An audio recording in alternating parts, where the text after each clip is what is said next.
ये बताइए अब मगध से स्टार्ट कर देते हैं।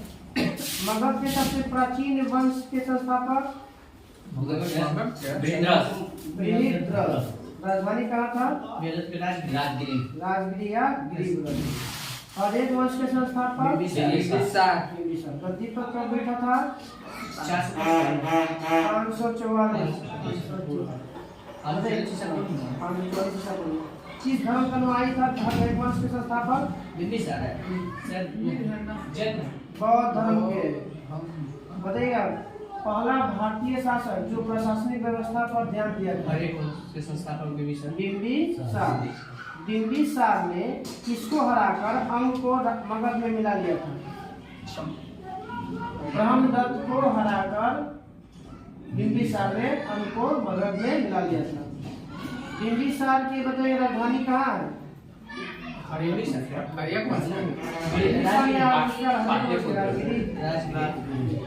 बिंबिसार ने अपने मगध पे गद्दी पर कितने वर्षों तक शासन किया? 52 साल। 32 करता है 32 साल अजातशत्रु, 52 साल बिंबिसार। महात्मा बुद्ध के सेवा में बिंबिसार किसको भेजता है? जीवक को। राजवैद्य जीवक को। बिंबिसार ने अपने साम्राज्य विस्तार के लिए कौन सा नीति अपनाया था? शादी करना, विवाह मतलब वैवाहिक संबंध। ये शादी किया था? 3। तो देखिए कितने कौन कौन से? एगो पंजाब के में चेरना और एगो चेटक की बहन महाकोशला। प्रसेनजीत की बहन महाकोशला, चेटक के पुत्री चेलना और पंजाब के राजकुमारी क्षेमा से शादी किया था। बिंबिसार की हत्या किसने किया था? अजातशत्रु। कब गद्दी बैठा अजातशत्रु? बता दीजिए 52 साल। 493 ईसा पूर्व में गद्दी बैठा कौन? अजातशत्रु। अजातशत्रु का उपनाम? शत्रु विनाशक।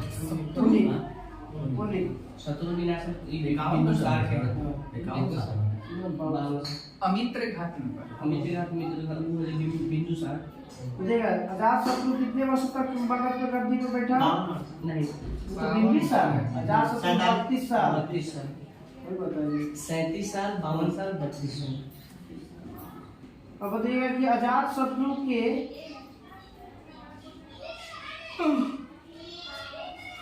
सबसे पहले बताइएगा इसने 2 यंत्र का इस्तेमाल किया था युद्ध में। एगो बुंदेल वाला और एगो रथमुसल था, आधुनिक टैंक के समान होता है, महाशिला कंटक गुलेल के समान होता है। दोनों पहली बार इस्तेमाल करने वाला शासक था अजातशत्रु। वैशाली को जीता था किसने? अजातशत्रु। बिंबिसार नहीं जीत पाया था मगर अजातशत्रु बाप नहीं कर पाया, वो बेटा कर पाया। उसी तरह से अकबर जो नहीं कराया किया था अजातशत्रु की हत्या किसने किया?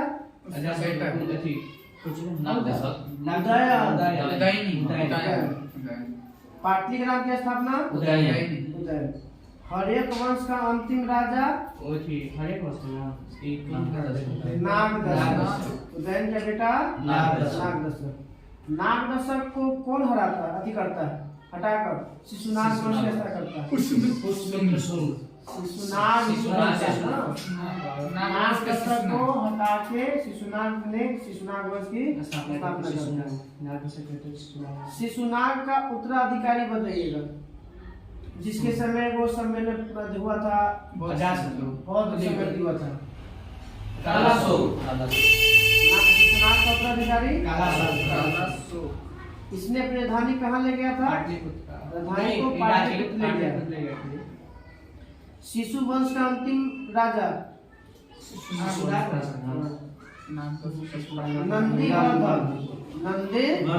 नंद वंश का संस्थापक पद्मनंद। अंतिम शासक बताइएगा सिकंदर के पिता का नाम?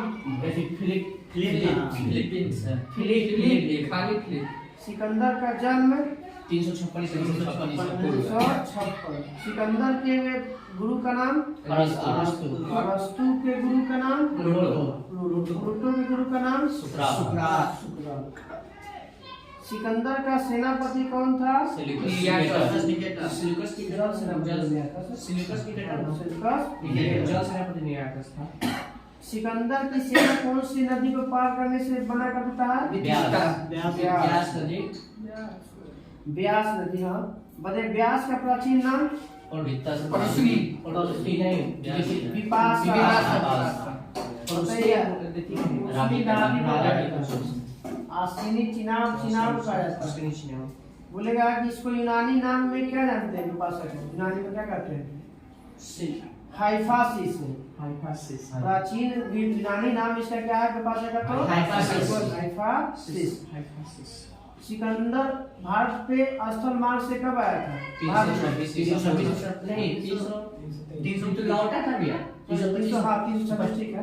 326 में आया था भारत। 325 ईसा में वास्तव में लौट गया था 325 में। 1925 ईसा पूर्व कितना महीना रहा था भारत पर? 19 महीना 19 महीना।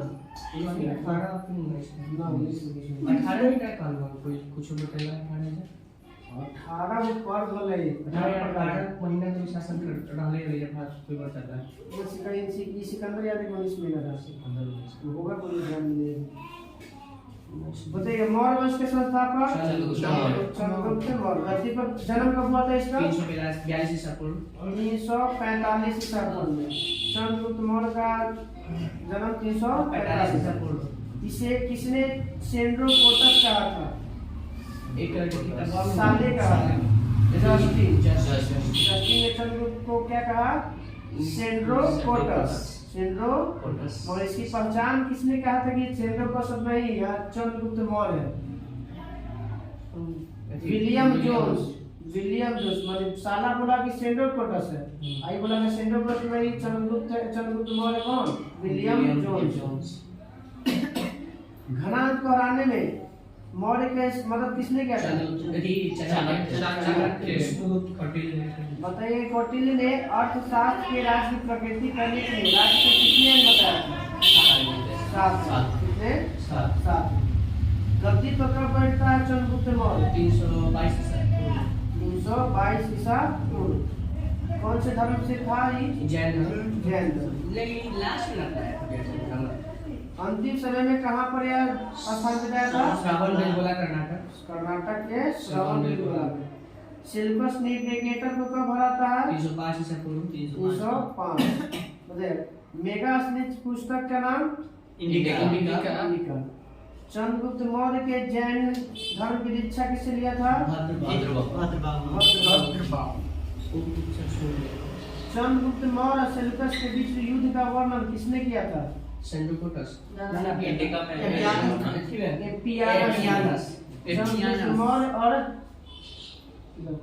चंद्रगुप्त मौर्य और सेल्यूकस के बीच हुए युद्ध का वर्णन एपियानस। बताइए कि चंद्रगुप्त मौर्य का उत्तराधिकारी? बिंदुसार का उपनाम? अजातशत्रु मित्र विनाशक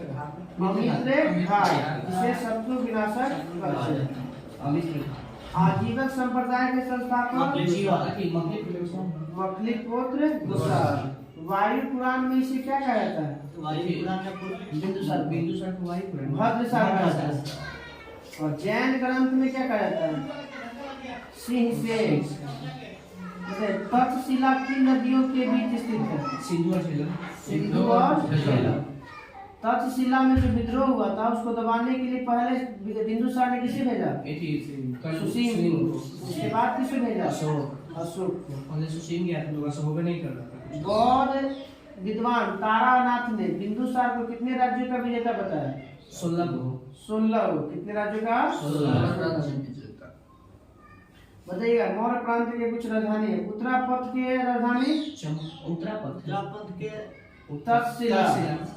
अवंती के? उज्जैन। कलिंग की राजधानी? तोसली। दक्षिणापथ के? स्वर्णगिरी। पूर्वी प्रांत या प्राची के पाटलिपुत्र पाटलिपुत्र स्वर्णगिरी में राज पूर्वी प्रांत पूर्वी प्रांत या प्राची का राजगद्दी पर बैठने से समय अशोक कहाँ का राज्यपाल था? तक्षशिला नहीं अवंती का राज्यपाल अशोक का नाम अशोक किसमें मिलता है? मॉस्की गुज्जर मास्की गुज्जर नेटूर और उड्डेगुलन चार में मिलता है। मास्की गुज्जर नेटूर और उड्डेगुलन किस अभिलेख में खुद को मगध का सम्राट बताया था अशोक? ये भाबरू अभिलेख ये है भाबरू अभिलेख में भाबरू अभिलेख शिलालेख है। भाबरू शिला में बताया गया है अभिलेख में कि अशोक खुद को वहाँ का मगध का बताया सम्राट। पहले कुछ और लिखता था लेकिन वहीं पर ये लिखा था ना कि सम्राट अशोक देव नाम प्रिय अशोक अशोक पुराणों में अशोक को क्या कहा गया है? अशोक वर्धन अशोक अशोक ने कितने वर्ष के बाद गद्दी में बैठने के बाद कलिंग युद्ध हुआ था? 8वें वर्ष 8 वर्ष के बाद यानी बैठा था 269 ईसा पूर्व 269 में बैठा था ना? 261 ईसा पूर्व 261 में हमला किया था अंग्रेज कलिंग युद्ध 261 में हुआ। एक का समय आता नाम ले सुनिए ई मारना था ई मार बताइए अशोक ने बौद्ध धर्म की दीक्षा की किससे लिया था? गुप्त उपगुप्त से। बताइएगा कि अशोक ने राज्याभिषेक के 10वें वर्ष कहाँ गया था? नेपाल बोध गया बोध गया। 12वें वर्ष कहाँ गया था? नेपाल है निगाली सागर। 20वें वर्ष नेपाल गया था लुम्बिनी नेपाल लुम्बिनी नेपाल निगाली सागर कहाँ गया? निगाली सागर पश्चिम में। यानी वो बोध गया निगाली सागर और नीचे और बताइएगा कि तीर्थ यात्रा का उल्लेख किस अभिलेख में मिलता है? केवल उत्तर में। 7वां और 8वां में ही चर्चा है इस कुछ बोलते हैं तीर्थ यात्रा का उल्लेख। आज ये कल 14वां में थी ना धर्म के जीवन व्यतीत करना धार्मिक जीवन बिताना है सबको। 14वां सबसे छोटा बताइएगा अभिलेख रोमी सबसे लंबा 7वां शिलालेख 7वां शिलालेख अभिलेख 7वां अभिलेख बस का निर्णय करता है। 7वां एगो तेरा में सबसे बड़ा शिलालेख अभिलेख है ये अभिलेख बोलेगा सब पहला बताइएगा अशोक के शिलालेख में पहला पशु बलि की निंदा, मनुष्य और दोनों की चिकित्सा की व्यवस्था दूसरा शिलालेख। दूसरा में 5वें वर्ष जो है धार्मिक नियम का उल्लेख करना है तीसरा में। भेरी घोष के जगह धन घोष से चौथा में। शिलालेख महामात्र की नियुक्ति धर्म में महामात्रों की नियुक्ति 5वां में। आत्म नियंत्रण की शिक्षा 6वां में। अशोक के तीर्थ यात्रा का उल्लेख 7वां और 8वां। सच्ची भेंट और शिष्टाचार का उल्लेख 9वां में। बोलेगा कि अशोक ने आदेश दिया था कि राजा हमेशा प्रजा के बारे में सोचेगा 10वां में। धर्म की व्याख्या 11वां में। स्त्री महामात्र की नियुक्ति 12 में। कलिंग युद्ध की चर्चा 13। अशोक के हृदय परिवर्तन 13। 5 राजाओं के नाम का उल्लेख 13 में। बताइएगा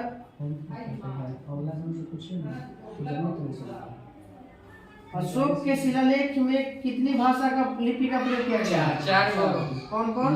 खरोष्टी ब्राह्मीण ग्रीक और अरमाइक ग्रीक और अरमाइक बताइएगा ग्रीक और अरमाइक लिपि कहाँ? अफगानिस्तान ब्राही भारत और खरोष्टी पाकिस्तान खरोष्टी। द्विभाषीय अभिलेख का नाम बताइए जो 2 भाषा में लिखा गया। अशोक का सार-ए-कुन्ना अभिलेख कंधार पाकिस्तान में है। सार-ए-कुन्ना जो ग्रीक और अरमाइक भाषा में लिखा गया। ग्रीक अरमाइक पाकिस्तान अफगानिस्तान बोल रहे हैं ना? अफगानिस्तान में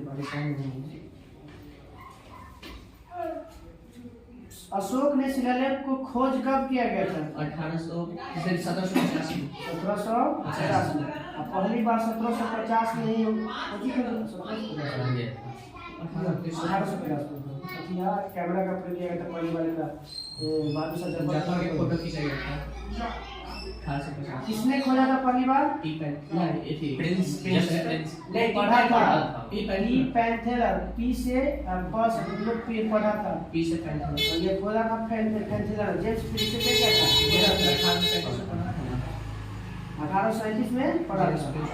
अशोक के स्तंभ लेखों की संख्या 84,000 स्तूप बोलेगा तो 84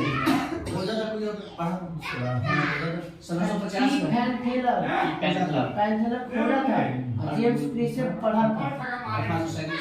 और देखो उनमें फ है आई में प है प्रिंस है प से पढ़ेगा पैंथेलर रोटी क्या था खोजा था जेम्स प्रिंस है। बताइएगा लौरिया नंदनगढ़ कहाँ है? ये चंपारण में चंपारण। इसमें विशेषता क्या है? ये मोर का चित्र बना हुआ है ठीक है मोर का चित्र बना हुआ है। कौशाम्बी अभिलेख को किस और नाम से जानते हैं?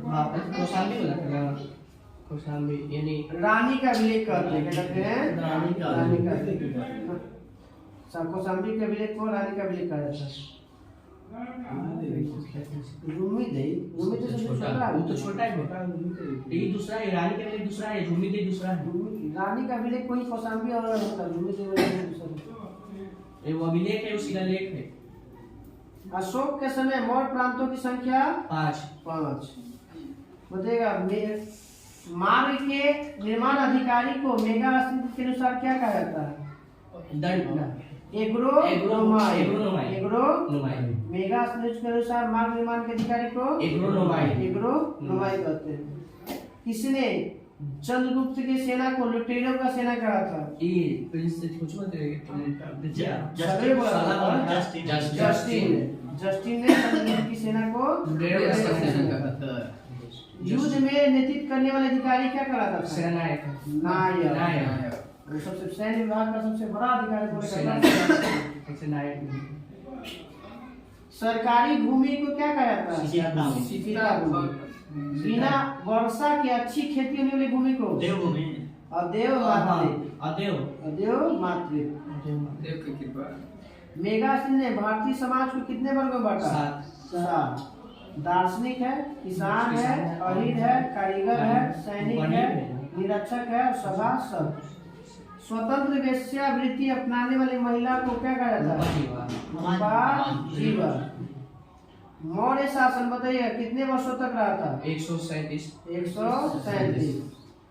भागवत पुराण के अनुसार मौर्य वंश में कितने राजा हुए जबकि वायु पुराण में 9 को बताता है? वायु पुराण 10 में भागवत पुराण में 10 वायु पुराण में 9। आइसु वायु पुराण गुप्त वंश की चर्चा। तो बताइए शुंग वंश के संस्थापक पुष्यमित्र शुंग ने कितने बार अश्वमेध करवाया था? 2 बार। भरहुत स्तूप का निर्माण किसने किया था? पुष्यमित्र शुंग। शुंग वंश का अंतिम शासक कौन था? देवबुद्धि। कन्नौज वंश के संस्थापक वासुदेव। कन्नौज वंश का अंतिम राजा जिसको हराकर सुशर्मा ने सातवाहन वंश की स्थापना किया था। कन्नौज वंश का अंतिम शासक सुशर्मा। सातवाहन वंश के संस्थापक सुशर्मा बताइएगा कि सतकर्णी ने कितना अश्वमेध और एक राजस्व योग करवाया था? 2 अश्वमेध करवाया था राजस्व योग। बताइए कौन जो है 4 अश्वमेध योग करवाया था? नहीं वाकाटक वंश के प्रवर सेन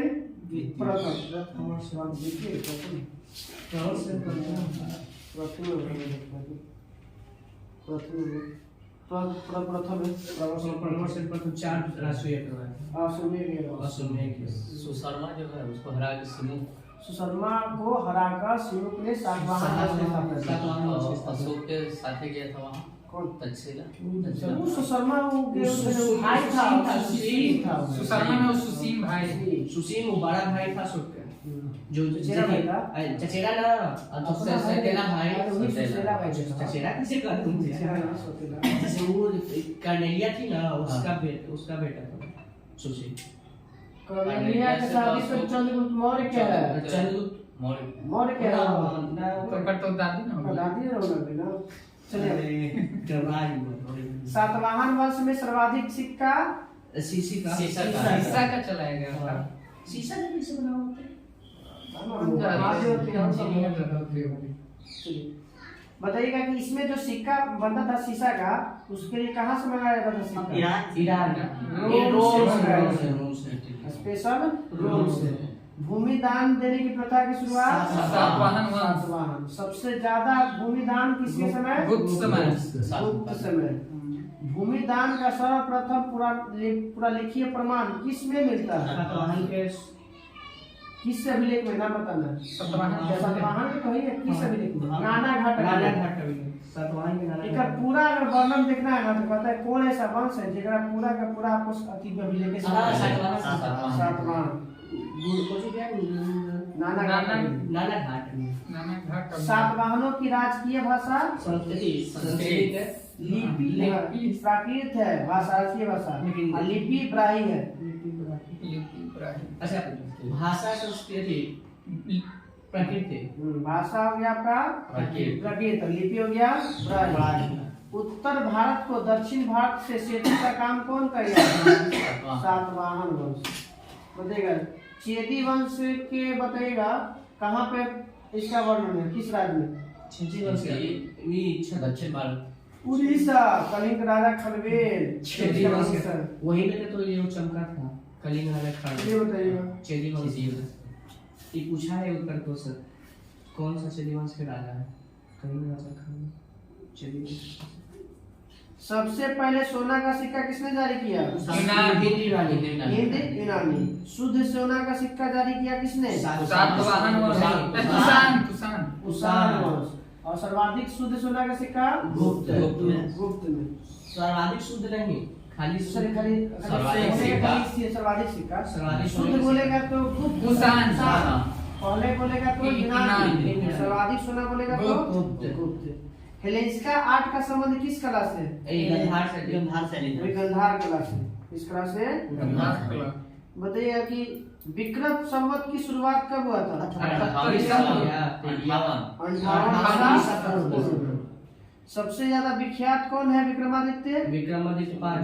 नहीं चंद्रगुप्त द्वितीय। विक्रमादित्य।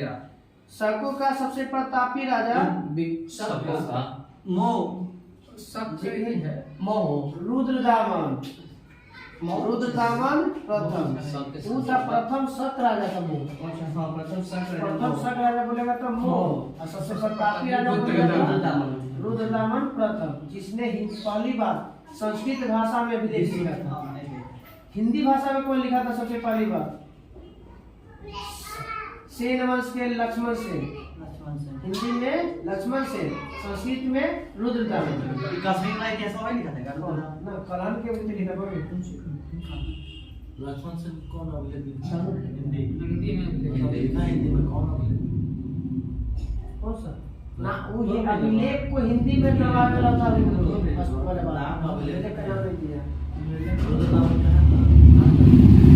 रुद्रदामन के है गिरनार अभिलेख जो था तो किस भाषा में? संस्कृत भाषा। बताइएगा कि रुद्रदामन संस्कृत का बड़ा प्रेमी था, इसीलिए उसने क्या किया था? संस्कृत भाषा में लिखवाया था। भारत में शक राजा अपने आप को कहते थे बताइएगा कुषाण वंश के संस्थापक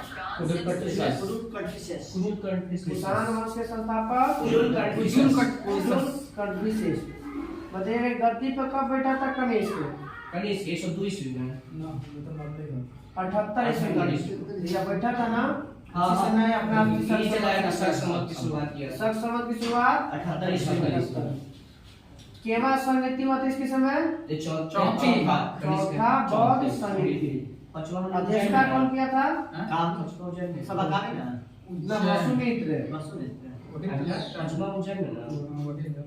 कनिष्क के बौद्ध धर्म बताइए कौन सी शाखा से जुड़ा हुआ था? महायान। मुझे कुषाण की तो कुछ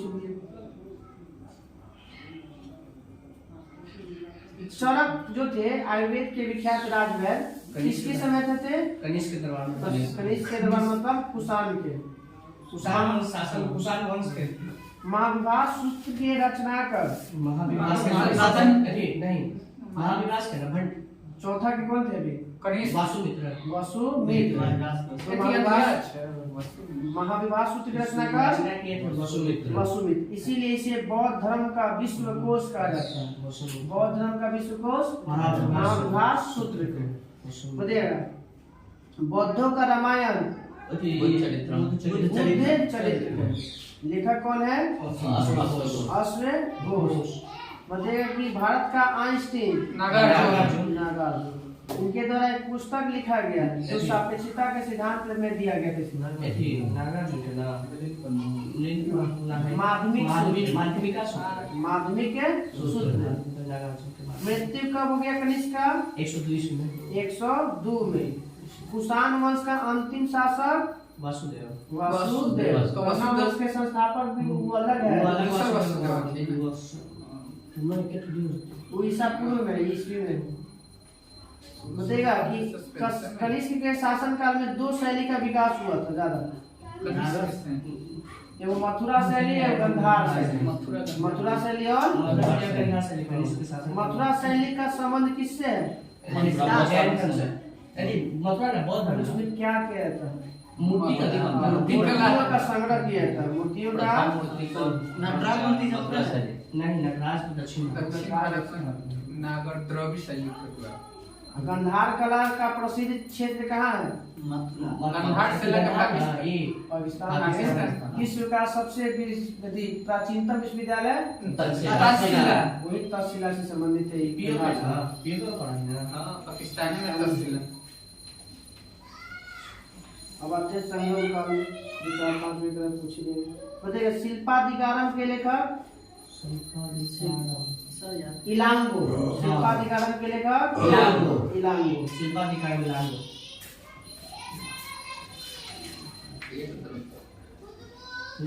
संगम काल में समय को जानने के लिए किसका प्रयोग? कौन सा घड़ी? संगम घड़ी का जल घड़ी नंबर पर लगा चीज है दिशा घड़ी। कौवा हित न था नहीं दिशा खोज के दिशा प्लस हित न था क्लियर है जो कि आज हम उपयोग करते हैं। लोगों हमारे भगवान बता दे फलना उस सब का पक्षी पाती मानता सु मानता था। दिशा बता समय को दिशा भी क्या करता संगम काल में दिशा प्लस में थियो है नाम के लिए दिशा क्या करता था? शुभ आने का संकेत। शुभ आने का संकेत है। हम लोग भी ना बोलते हैं देखो वही उपयोग भी करते हैं हम लोग। हमारी याद गुप्त वंश गुप्त साम्राज्य का उदय किस शताब्दी में हुआ था?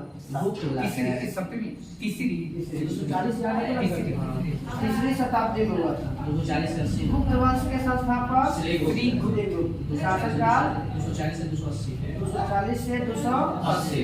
श्री गुप्त के बाद कौन बैठा? घटोत्कच। 240 साल ये भी रहा। 240 से 320। घटोत्कच के बाद कौन बैठा?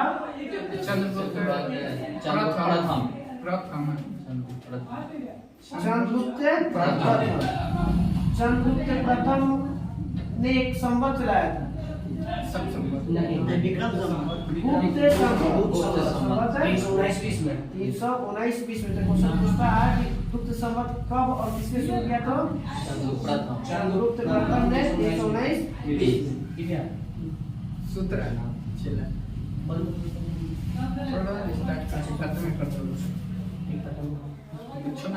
चंद्रगुप्त प्रथम का उत्तराधिकारी कौन बना? भारत का नेपोलियन। चंद्रगुप्त के प्रथम का उत्तराधिकारी समुद्रगुप्त। 320 से 335 तक चंद्रगुप्त प्रथम का 35 होगा 35 335 से फिर बैठता है कौन? समुद्रगुप्त। 335 से चल जाता है लगता है कि 455 तक। उतना साल लग जाएगा 355 20 साल तक पड़ता लगता है। 380 ना 380 जाएगा 380 तक 335 से 380। तो बताइएगा इसको आर्यावर्त के कितने शासकों को हराया था समुद्रगुप्त ने? 12 नौ गो। और दक्षिणावर्त के 12 गो। 12। इसीलिए क्या कहा जाता है भारत का नेपोलियन। कौन कौन से इसने उपाधि धारण किया था? महाराजा धीरज ना महाराजा धीराज की उपाधि धारण किया तो चंद्रगुप्त प्रथम था। कविराज है, विक्रमक है, उसके बाद अश्वमेधकर्ता है, परम भगावत। परम महाराजा धीराज की उपाधि चंद्रगुप्त प्रथम और समुद्रगुप्त, कविराज, अश्वमेधकर्ता, एक विक्रमक और एक परम भगावत। सब समुद्र समुद्रगुप्त का दरबारी कवि हरिसेन। हरिसेन। प्रयाग प्रशस्ति के लेख की रचना हरिसेन। कहाँ है यह? प्रयाग इलाहाबाद। प्रयाग प्रशस्ति। समुद्रगुप्त और के परम भगावत की उपाधि धारण करने वाला प्रथम गुप्त शासक समुद्रगुप्त। समुद्रगुप्त का उत्तराधिकारी कौन हुआ? चंद्रगुप्त द्वितीय। इसे क्या कहते हैं? विक्रमादित्य। इसी के समय एक आया था बहुत चीनी यात्री आया था। फाहियान। बताइएगा शकों के विजय के उपलक्ष्य में चंद्रगुप्त द्वितीय ने सिक्का जारी किया। चांदी का सिक्का था। क्वेश्चन पूछता है कि चंद्रगुप्त द्वितीय ने किसके जीत पर चांदी का सिक्का लगाया? शक विजय उपलक्ष्य में शक विजय के उपलक्ष्य में। मतलब इसके राज्य कवि कौन था चंद्रगुप्त द्वितीय का? हरिया बेचते थे, पहले बेचते थे साब से। चंद्रगुप्त द्वितीय का राज कवि साब। चंद्रगुप्त द्वितीय साब। बताइए इसके समय दो फेमस था विद्या का केंद्र चंद्रगुप्त द्वितीय के समय। एक था अपना पटना, एक उज्जैन। पटना और पाटलिपुत्र और उज्जैन विद्या का प्रमुख था। इसके शासन काल में कोई चीज का चर्चा है सबसे ज्यादा? पहली बार नवरत्न की चर्चा। नवरत्नों में से सबसे फेमस कौन थे? कालिदास। अमर कोश की रचना किसने किया था? अमर सिंह। अमर कोश की रचना अमर सिंह।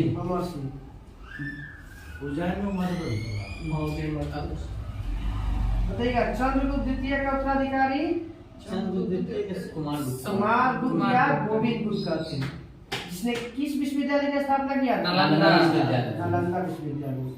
कुमार गुप्त का उत्तराधिकारी कौन बना? जो अतिया झिलवा का अति करवाया।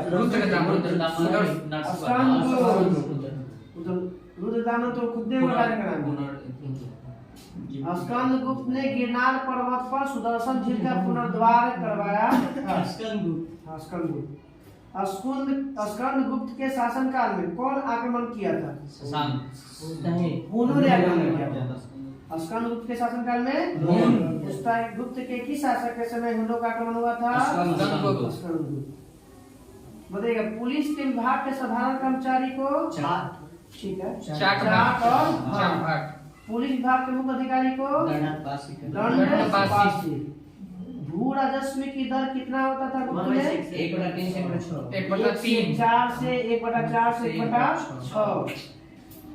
कितने प्रकार की भूमि होता था उपयोगिता के आधार पे? 5। कृषि क्षेत्र होता था, कृषि भूमि। दूसरा होता था वास्तु मतलब वास करने की भूमि।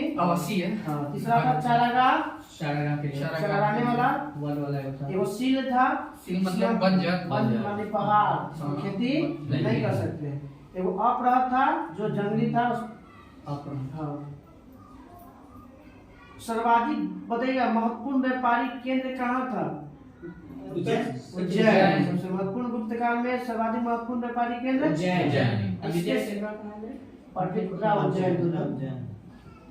सर्वाधिक सर्वाधिक स्वर्ण मुद्रा जारी किया गुप्त राजाओं ने। बताइए गुप्त काल में सोने के सिक्का को दिनार और चांदी के सिक्का को रुपया कहा जाता है। अजंता की गुफा में कितने गुफाएं हैं? 29। जिसमें से किसमें जो है केवल गुप्तकालीन है? 16 और 17। किस गुफा को चित्रशाला कहा गया है? 17 को। गुप्त संख्या गुप्त 16 मैंने कुछ मरना संकुमारी का चर्चा की।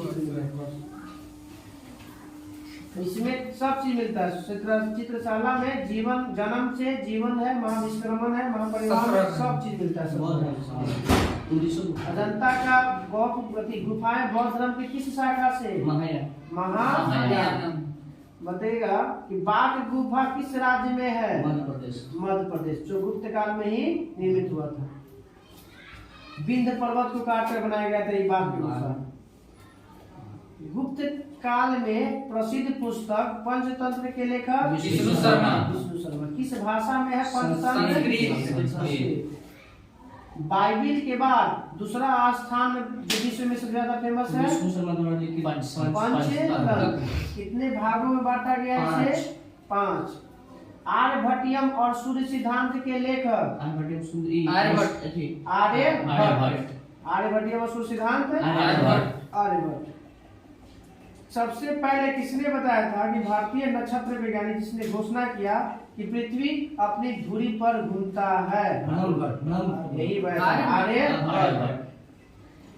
अच्छा बताइएगा, पृथ्वी पर घूमता है, पृथ्वी अपने अक्ष पर घूमती है। सबसे पहले पंच सिद्धांत, बृहद संहिता, लघु जातक की रचना किसने किया था? बराहमिहिर, जो भौतिक भूगोल के विषयों के बारे में चर्चा मिलता है इतिहास की। बृहद संहिता, पंच सिद्धांत, बृहद जात, लघु जातक।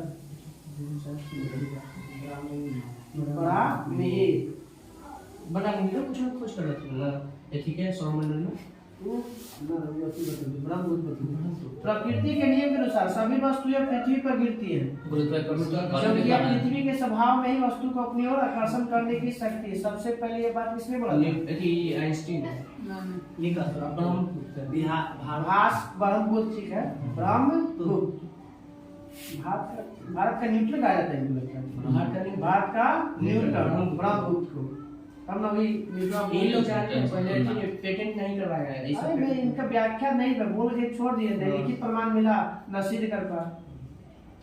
अंग्रेजों को सब ऐसे वाला के बच्चियां लेके भाग के जाकर थी। संस्कृत गुप्त राजाओं की शास्त्रीय भाषा संस्कृत। मंदिर बनाने कला की शुरुआत गुप्त काल में। बताइएगा सबसे पहले उस अति का नाम बताइए जिसमें कायास की चर्चा है। कायास मतलब लाला की चर्चा है। ये गुप्त काल के थी याग्लव्य स्मृति में पहली बार चर्चा है। और जाति का प्रमाण मिलता है किसमें? दूसरा ओसनम में। याग्लव्य में पहली बार चर्चा मिला और उसके बाद जाति के रूप में किसमें मिला? ओसनम स्मृति।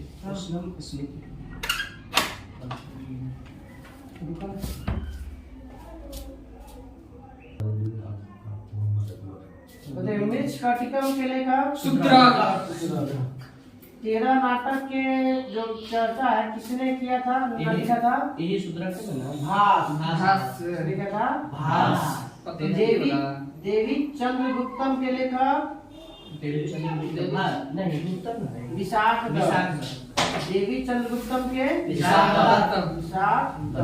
इसी में गुप्त राजा रामगुप्त के चर्चा है, जो पत्नी लड़े कर लेता है, जो के साथ जाता युद्ध रहता, आत्मसमर्पण करता है, तो भैरव मार देता है, कहीं दिया को तो मार के पत्नी से अब विज्ञान सर्वोत्तम के लेखक कालिदास। बताइएगा विंध्य शक्ति किसके संस्थापक थे?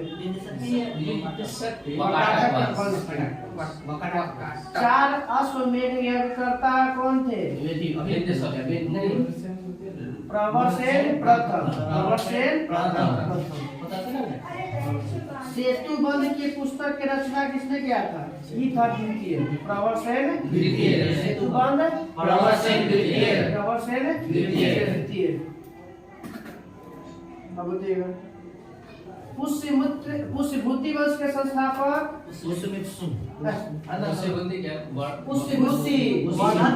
वर्धन वंश बोलिए या पुष्यभूति वंश बोलिए? पुष्यभूति किया था। पुष्यभूति की राजधानी कहाँ थी? उज्जैन। थानेश्वर। कहाँ थे? ठीक, हम अब कोई ठीक नहीं है, क्लास में खाना याद रखिएगा।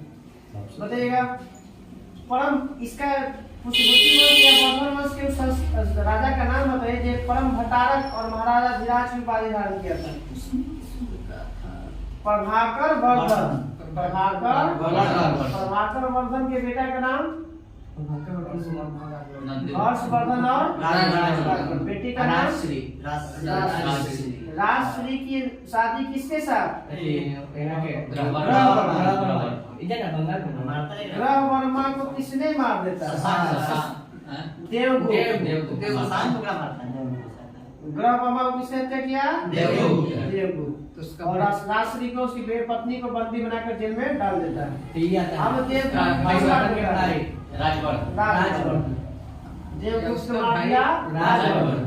राजवर्धन को कौन मार देता है? शशांक। गौड़ के राजा पश्चिम बंगाल का पश्चिम बंगाल का प्राचीन नाम है गौड़। वही से कर सकता है।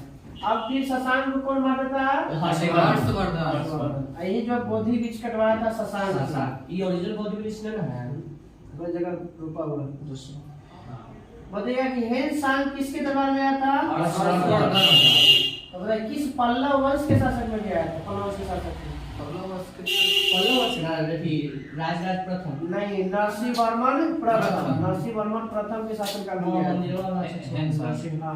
नरसिंह प्रथम के घूमे गया था। बताइएगा कि इसके दरबार में हर्षवर्धन के दरबार में हर्षवर्धन ने चीन दूध भेजा था कब? 642 में 41 में 43 और 45 में वहां से आया था। 41 में यहाँ से भेजा था। बाण भट्ट किसके दरबारी कवि थे?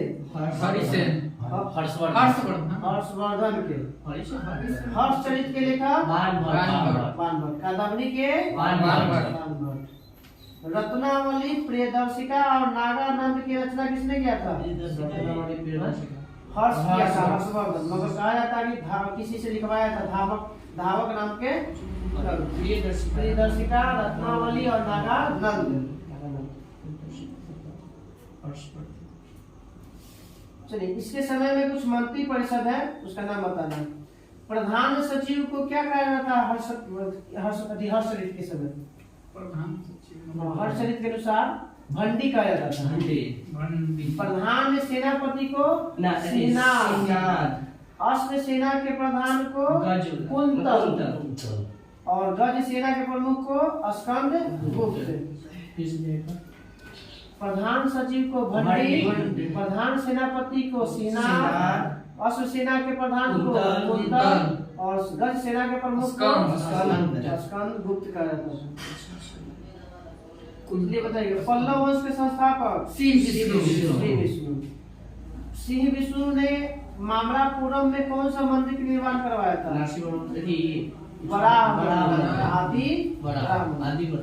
कीर्तनियम के लेखक भारवी। बताइएगा मत विलास प्रसन्न ने की रचना किसने किया था? महेश ने। मत विलास प्रसन्न की रचना महेंद्र वर्मन। महाबलीपुरम के जो एकात्मक मंदिर होता था उसे क्या कहते हैं? रथ मंदिर। रथ मंदिर की संख्या 7। सबसे छोटी द्रौपदी मंदिर। बताइए कि इस रथ मंदिर महाबलीपुरम के रथ मंदिर का निर्माण किसने करवाया? नरसिंह वर्मन प्रथम। इसने कौन सा उपाधि धारण किया था?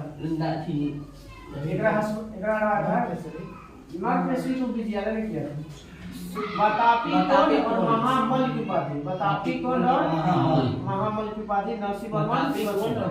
और इसी के शासनकाल में कौन सी नियात किया था?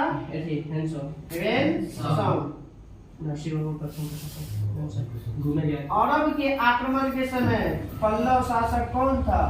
द्वितीय नरसिंह वर्मन द्वितीय।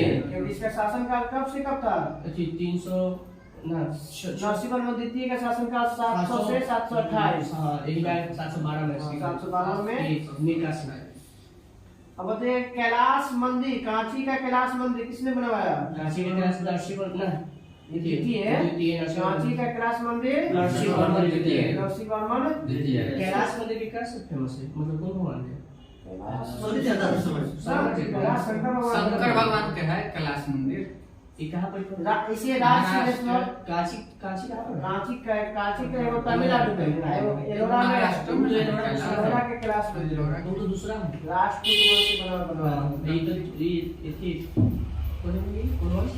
ये पल्लव वंश के राज सिद्धेश्वर मंदिर भी कहा जाता है कैलाश मंदिर। कैलाश में राज सिद्धेश्वर मंदिर नरसिंह मंदिर के बनाया था।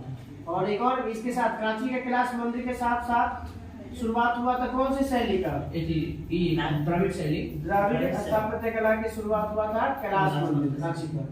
महाबलीपुरम में स्वर्ण मंदिर का निर्माण भी किसने करवाया था? नरसिंह मंदिर की है। नरसिंह वर्मा ने स्वर्ण मंदिर। 10 कुमार चरित के लेखक दांडी दांडी 10 कुमार चरित के लेखक दांडी इसके दरबार में नरसिंह मंदिर की है। नरसिंह वर्मा ने दांडी कब चलिए तो चोर स्टार्ट होगा तब छोड़ देंगे ज्योग्राफी बताए पर रिवीजन नहीं करना चाहिए।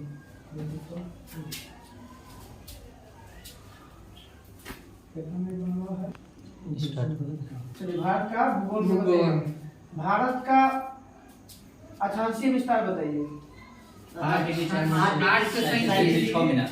8 डिग्री 4 से 37 डिग्री। संपूर्ण भारत का अक्षांशीय विस्तार बताइए। 100 डिग्री 4 मिनट 37 डिग्री 8 मिनट। बस 2 डिग्री घट जाएगा कि नीचे अनुमान क्या है 2 डिग्री ऊपर चला जाता है। यहाँ से कहाँ से? तमिलनाडु के नीचे से। बताइए भारत का क्षेत्रफल विश्व के क्षेत्रफल का कितना प्रतिशत है? 2.4%। 2.42।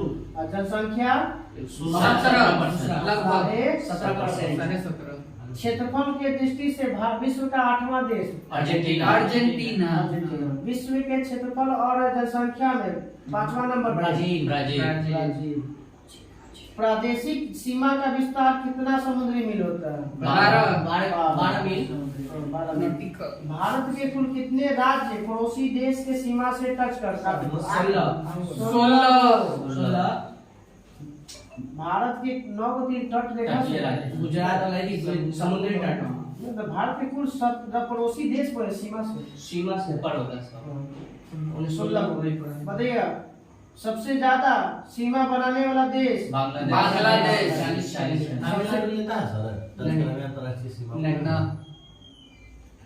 समुद्री सीमा। सबसे छोटा बताइएगा भारत से? अफगानिस्तान। तो ऊपर में अफगानिस्तान। एक बार सुन लीजिए। बांग्लादेश 4096, चीन 3488, पाकिस्तान 3323, नेपाल 1750, म्यांमार 1650, भूटान 700 पूरे और अफगानिस्तान 100। अगर ये भूटान नहीं अपवाद वाला है कुछ दिन अपवाद नहीं तो भूटान देता है। चलिए बताइएगा स्थल सीमा की कुल लंबाई 15,200 मीटर। तटीय भाग की लंबाई 6100। तटीय भाग के अगर कुल कहेगा तो तटीय भाग की लंबाई बोलेगा तो 7516। मुख्य तटीय भाग की लंबाई बोलेगा 161। अब बताइएगा बांग्लादेश से भारतीय सबसे लंबा? पश्चिम बंगाल। नेपाल से सबसे भारतीय राज्य? उत्तर प्रदेश। उत्तर प्रदेश। म्यांमार से सबसे ज्यादा? अरुणाचल। भूटान से? ईशान से भूटान से? पाकिस्तान से? राजस्थान।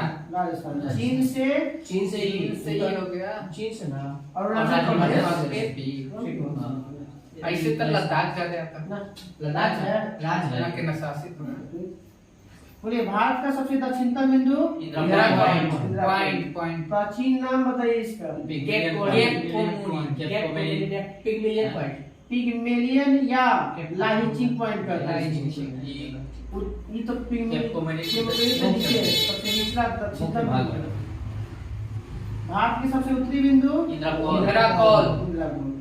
विषुवत रेखा से भारत के मुख्य भूमि की दूरी? 876 किलोमीटर। 876 किलोमीटर। अनुमान निकल देता है। कोलाबा पॉइंट कहाँ है? कोलाबा ये गुजरात में Mumbai. Colaba point Mumbai. Point Calimere Kerala Tamil Nadu. Point Calimere Tamil Nadu. Point Pedro Jaffna Sri Lanka. Point Colaba point Mumbai में, कोलिमोरे तमिलनाडु में, पेंड्रो जाफना श्रीलंका में। कोलिमोरे कोलिमोरे तमिलनाडु और point Pedro petro Sri Lanka Japan Patkai की पहाड़ियाँ किस को अलग करती है? म्यांमार म्यांमार और भारत और नेपाल के मध्य सीमा बनाती है नदी काली नदी काली काली नदी भारत और नेपाल नेपाल के बीच सीमा बना हुआ है। काली नदी भारत का मानक समय गुजरता है 83 किलोमीटर इलाहाबाद के निकट मिर्जापुर से कितना देशांतर? 82 डिग्री जो ग्रीनविच से कितना घंटा? 5 घंटा आगे 5.5 घंटा कितने राज्यों से गुजरता है? 5 राज्यों से। 5 राज्यों। उत्तर प्रदेश मध्य प्रदेश आंध्र प्रदेश उत्तर प्रदेश मध्य प्रदेश आंध्र प्रदेश छत्तीसगढ़ उड़ीसा बताइएगा वर्ग रेखा तो बताना नहीं है। बताइएगा पृथ्वी की चुंबकीय विषुवत रेखा भारत के किस स्थान से गुजरती है? चुंबकीय विषुवत रेखा केरल के राजधानी से याद रखिए त्रिवेंद्रम। त्रिवेंद्रम पृथ्वी की चुंबकीय विषुवत रेखा दक्षिण भारत में त्रिवेंद्रम से गुजरती है। सर्वाधिक राज्यों से सीमा लगाता है गुजरात उत्तर प्रदेश उत्तर प्रदेश के वो 11 को 8 को राज्य से है वो दिल्ली के शासित प्रदेश सर्वाधिक तट वाला राज्य गुजरात सबसे छोटा तट वाला गोवा दक्षिण भारत का सबसे बड़ा तट रेखा आंध्र प्रदेश आंध्र प्रदेश बताइएगा कि अधील दर्रा कहाँ है? अधील दर्रा लद्दाख में अधील दर्रा लद्दाख में काराकोरम दर्रा काराकोरम जम्मू कश्मीर जो जिला लद्दाख अधील लद्दाख बाकी अब पीर पंजाब और बनिहाल जम्मू कश्मीर पीर पंजाब बनिहाल, जॉर्जिया सब जम्मू कश्मीर जॉर्जिया जो जिला तो जम्मू लद्दाख जो जिला लद्दाख और अधील लद्दाख काराकोरम लद्दाख ना काराकोरम जम्मू कश्मीर काराकोरम लद्दाख में पड़ा है काराकोरम लद्दाख लद्दाख जास्कर पीर पंजाब काराकोरम लद्दाख में काराकोरम लद्दाख में पड़ा काराकोरम लद्दाख जास्कर पीर पंजाब काराकोरम लद्दाख जास्कर पीर जब लद्दाख में है तो काराकोरम लद्दाख में ये हम बहस कर सिरो मतलब सिक्किला रोहतांग और बाराबंकी हिमाचल प्रदेश लिपू लिमानी माने लिपू उत्तराखंड माना और लिपुलेख दर्रा माना दर्रा और नीति दर्रा उत्तराखंड नाथुला सिक्किम जयपला सिक्किम बोमिडिल्ला अरुणाचल प्रदेश यांग्याप अरुणाचल प्रदेश जिफू अरुणाचल प्रदेश बताइएगा कि भारत और म्यांमार के बीच में कौन सा दर्रा? तुजू मणिपुर है ना तुजू मणिपुर है मणिपुर और म्यांमार म्यांमार मणिपुर मणिपुर में पड़ गया ना भारत बोल रहे क्वेश्चन आई था पूछा ही नहीं था ये पूछता है म्यांमार से भारत से सब कौन से मतलब कौन सा राज्य जो दर्रा से सीमा बनाते हैं मणिपुर तीजू मणिपुर बताइएगा श्रीनगर से गिलगित को जोड़ता है श्रीनगर को गिलगित से श्रीनगर को जम्मू से श्रीनगर को जम्मू से श्रीनगर बनिहाल तुझू तरह भी बता भारत और म्यांमार को जोड़ता है शिमला को तिब्बत से देखिए कारण ना जी से शिमला सतला नहीं पड़े उसका है अब बताइएगा सतला मानस नदी किस देश से आती है? मानस भूटान से होते हुए भारत में प्रवेश करता है बताइएगा कल ही ना निकाल सको हिमालय को नदियों के आधार पर बांटा गया कितने भागों में? 4 भागों में 4 भागों में तो नदी का नाम तो बता देता 5 नदी 4 भाग में 5 नदी है काटेगा 4 भाग में 4 भाग में बताया था सबसे पहले किसने बताया था सिडनी बुराड ने सिडनी पंजाब या कश्मीर हिमालय किस नदियों के बीच है? सतलज और काली सिंधु और Sutlej Sydney Burrard Burrard Burrard Sydney Burrard Kumar Himalaya की नदियों के बीच में है। रावी और काली। सतलज और नेपाल हिमालय, काली और तीस्ता। काली और तीस्ता। काली और तीस्ता। असम हिमालय, तीस्ता। आसाम। और बिहार। सबसे बड़ा है नेपाल नेपाल। सबसे छोटा कुमायूं। कुमायूं। पहला नेपाल वाला, उसके बाद असम, उसके बाद पंजाब, उसके बाद कुमायूं। बताइएगा लेमाटोल पहाड़ी किस राज्य में है? लेमाटोल मणिपुर। लेमाटोल पहाड़ी मणिपुर। पटकाई वो अरुणाचल अरुणाचल प्रदेश। अरुणाचल प्रदेश। प्रदेश और भारत के सीमा पर मिजो की पहाड़ी, मिजोरम। बड़ाइल की पहाड़ी, बड़ा है असम। असम। बड़ाइल की पहाड़ी, असम। ये बतलते ना भैया तू बतला बड़ा है। रेगमा की पहाड़ी, रेगमा असम। रेगमा मिकीर की पहाड़ी असम। शिलोंग का पठार भी असम। शिलोंग की पहाड़ी असम।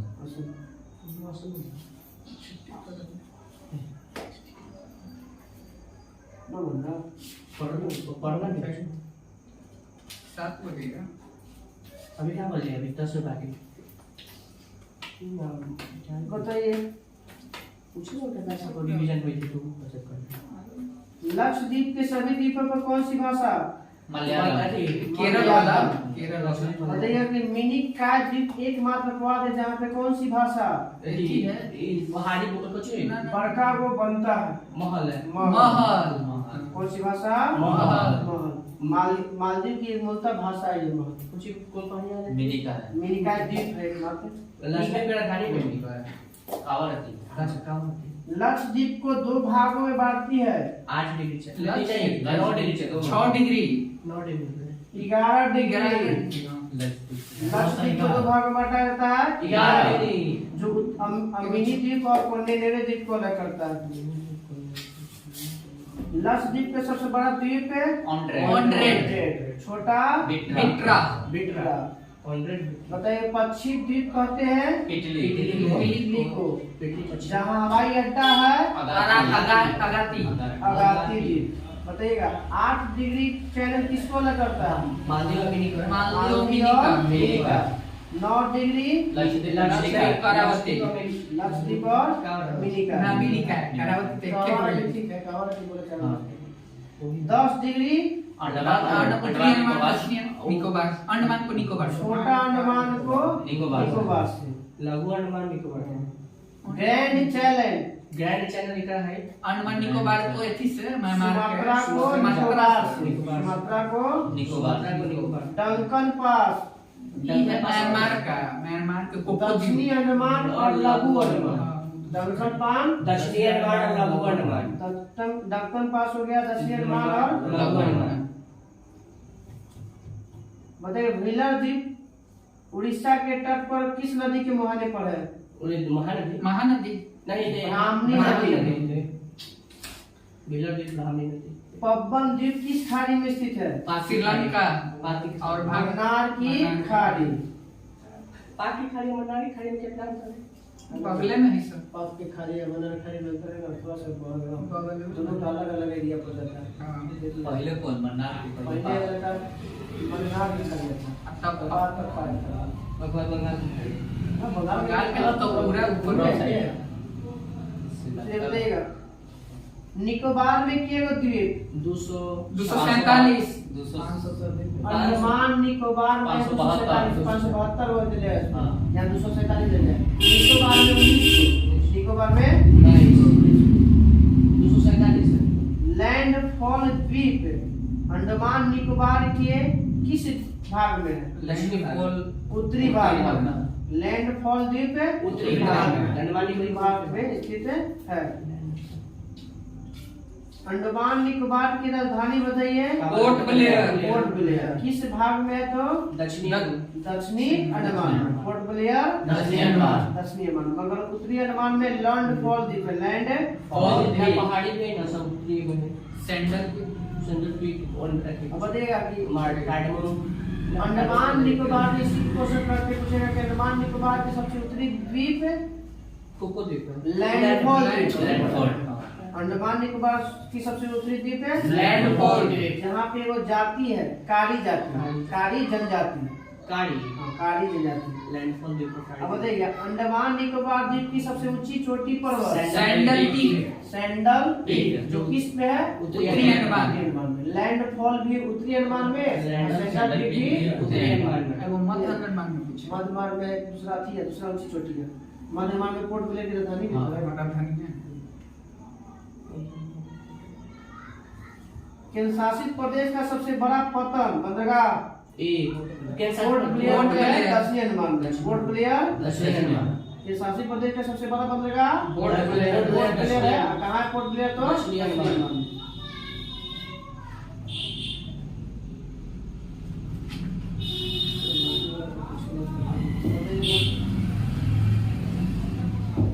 पूर्वी तट के बारे में बताना। कन्याकुमारी से कृष्णा डेल्टा तक के तट को माला कौन कोरोमंडल तट। कोरोमंडल कन्या। तक। कन्या से कृष्णा हो गया, अब कृष्णा से स्टार्ट होगा। कृष्णा से गोदावरी डेल्टा तक। उत्तरी सरकार। नहीं ना ना लास्ट में पहुंचे है गोदावरी ना, ग से गोलकुंडा गोलकुंडा की गोलकुंडा तट। कौन सा तट है? गोलकुंडा। याद रखना है। कन्याकुमारी से कृष्णा कृष्णा तक कोरोमंडल। कोरोमंडल। फिर बचा लास्ट में कौन बचा? कृष्णा। गोदावरी। कृष्णा से गोदावरी तट। गोलकुंडा। गोलकुंडा। गोलकुंडा। फिर गोलकुंडा तट से आता उत्तरी तट। उत्तरी सरकार। से उत्तरी नहीं। सरकार तक। उत्तरी तीन हो जाएगा चार को तीन गो। मुख्य तीन। तीन गो में पूरा छेक लिया। अब बताइएगा पश्चिमी के बारे में बताइए। पश्चिमी बताना है कि गुजरात से गोवा के तट को कोकर। कोकर तट। अब गोवा से स्टार्ट होना है। गोवा से कर्नाटक के मैंगलोर तक। गोवा से कर्नाटक, गोवा से केनरा। गोवा से कर्नाटक तक के केनरा तक। फिर अब मैंगलोर आ गया कर्नाटक वाला। मैंगलोर से कन्याकुमारी। माला माला भारत का जो मुंबई जो भारत का बंदरगाह नगर है सबसे बड़ा, किस द्वीप पर स्थित है? मुंबई में दलदली क्षेत्र में था, पर इसको भर के बनाया गया। सालसेट द्वीप। नेहरू ट्रॉफी का संबंध किससे संबंधित है? नौकायन केरल में। केरल में खेला जाता है। वेलिंगटन द्वीप। वेलिंगटन द्वीप से 6 किलोमीटर है। 47 से नल्ला मलाई किस राज्य में? नल्ला मलाई आंध्र प्रदेश। पालकोंडा आंध्र प्रदेश। वेलिकोंडा आंध्र प्रदेश। नल्ला मलाई, पालकोंडा, वेलिकोंडा आंध्र प्रदेश। पंचमलाई सेवराय तमिलनाडु। पंचमलाई और सेवराय। देखिए मलाई हो गया, नल्ला मलाई आंध्र प्रदेश में, पंचमलाई तमिलनाडु में। पूर्वी घाट की सबसे ऊंची चोटी। पूर्वी घाट यही उत्तरी सरकार के आने कुछ नाम है ऐसे को ना झींगा मछली पर नाम याद रखिए। झीरागढ़। झीरागढ़। कुछ और है। आंध्र प्रदेश राज्य में दूसरा इसका सबसे ऊंची चोटी अरमाकोंडा। अब पहले महेंद्र की था ना। उड़ीसा की सबसे ऊंची चोटी है। उड़ीसा की सबसे ऊंची चोटी। पूर्वी के सबसे ऊंची चोटी। अब चेंज होके ही आ गए। अब ऑप्शन ना रहेगा ना, सब लोग कह देगा। झींगा झीरागढ़। दूसरा दूसरा है अरमाकोंडा। अम्मा को तीसरा तीसरा महेंद्रगिरी होगा। हाँ, तीसरा में हो सकता है। महेंद्रगिरी। महेंद्रगिरी नाम बताइए, है। जावरी के पहाड़ी, पंचमलाई और सेवराय तीनों कहाँ पे है? तमिलनाडु। जावरी की पहाड़ी, पंचमलाई और सेवराय कहाँ पे है? तमिलनाडु।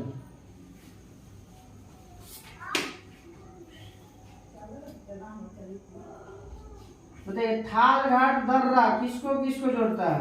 थाल घाट थाल घाट है, गोपाल घाट। मुंबई से नासिक से मुंबई। थाल नासिक से मुंबई। मुंबई से नासिक करो। मुंबई से घोड़ घाट मुंबई से पुणे। घोड़ घाट मुंबई से पुणे। पाल घाट यहाँ कोयम्बटूर से चेन्नई। कोच्चि। कोच्चि। कोयम्बटूर से कोच्चि। सेनकोट सेनकोटी जी का है। मदुरई से मैदुरै। तिरुवनंतपुरम से मदुरई। थाल घाट नासिक से मुंबई। घोड़ घाट मुंबई से पुणे। पाल घाट कोयम्बटूर से कोच्चि और सेनकोट तिरुवनंतपुरम से मैदुरै। बताइएगा सह्याद्री जो पश्चिमी घाट है उसका कितना विस्तार है किलोमीटर में? सह्याद्री पर्वत है ना, पश्चिमी घाट की जो लंबाई है कितना है, लगभग कितना किलोमीटर? 1600 किलोमीटर। कितना है? 1600 और ऊंचाई औसत है 1200 मीटर। 1200 मीटर। तो पश्चिमी घाट को दो भाग में बांटता है। हाँ, 16 डिग्री। 16 डिग्री कौन है? 16 डिग्री। 16 किलोमीटर, 1600 किलोमीटर लंबाई भी है, 16 और इसको डिग्री। दो भाग में लक्ष्य बांटता है। दिक्क को 16 डिग्री। लक्ष्य के 2 भाग 11 डिग्री। 11 डिग्री। 6 डिग्री वो नीचे तक रहता है। 6 डिग्री मुख्य भूमि है वो। भारतीय के भूमि का क्षांशीय विस्तार है 6 डिग्री 4 मिनट से 8 डिग्री 6 मिनट। ये जो 16 डिग्री है दो भाग में बांटता है, उत्तरी सह्याद्री और दक्षिणी सह्याद्री। उत्तरी सह्याद्री की सबसे ऊंची चोटी कुद्रेमुख। ना नहीं, यदि नागपुर तक ही। कालसूबाई। और दक्षिणी क्या हो जाएगा? कुद्रेमुख। कुद्रेमुख। महाबलेश्वर से क्या नदियां निकलती है? दो 5 गो। कृष्णा। हाँ, गायत्री में 2 गो, सावित्री और गायत्री। स्त्री में 2 गो, सावित्री और गायत्री। गायत्री। क से 2 गो, कृष्णा और कोयना। कृष्णा और कोयना। एगो बेन्ना। ये 5 कृष्णा कोयना वेन्ना गायत्री गायत्री सावित्री सावित्री। कृष्णा कोयना वेन्ना। वेन्ना गायत्री सावित्री चलिए, कृष्णा वेन्ना। कोयना। बस वो खाली नदी का बच गया था।